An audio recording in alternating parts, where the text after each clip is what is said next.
I think if you can imagine if you saw yourself on a video like that, I think you would instantly know exactly how I felt. I felt like my world crumbled as soon as I saw it. I found it on accident, so it was something I definitely was not expecting. And I cried my eyes out when I first found it, and I was really, really upset. At the time when I found it, I thought I would never be able to pick myself back up from it. But over time, I realized that finding this video was one of the best things that could have happened to me, because I had to work really hard to show myself that I was in control, and I had to decide if I was going to let this ruin my life or if I was going to let it somehow help my life. And luckily I chose to work really hard, and in the process I've not only been able to overcome it personally, but I can now help other people all over the world and show them that if you have any obstacle in your life that comes your way, you can absolutely overcome it.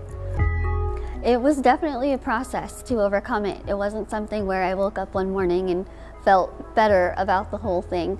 It was a process for me to be able to learn to forgive the person who posted it for one, and all the people who made all the comments on the video that weren't so nice. But over time, I realized that all of this stuff wasn't something that was going to change my life for the negative. So I continued to do motivational speaking, I continued to write, I continued to live my life the best way that I could, and that's how I how I overcame it. I think I always feel like the proudest moments in my life is when I meet people who come up to me and tell me their stories of struggle and how I inspired them to change their life, and I can see it in their eyes and in their smile that I've really made a difference in their life. And it's people that I don't know personally, but it's something that makes me so proud every single day.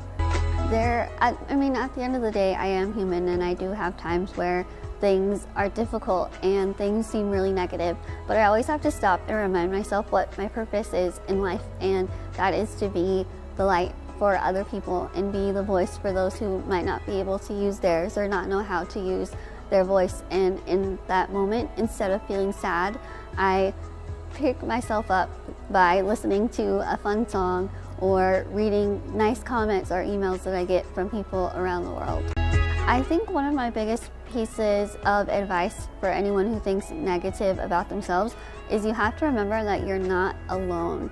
I think often we think that we're the only ones that feel bad about ourselves or feel insecure about ourselves, but in reality, every single one of us has had those thoughts at some point in their life, and you're not alone in any feelings that you have about yourself.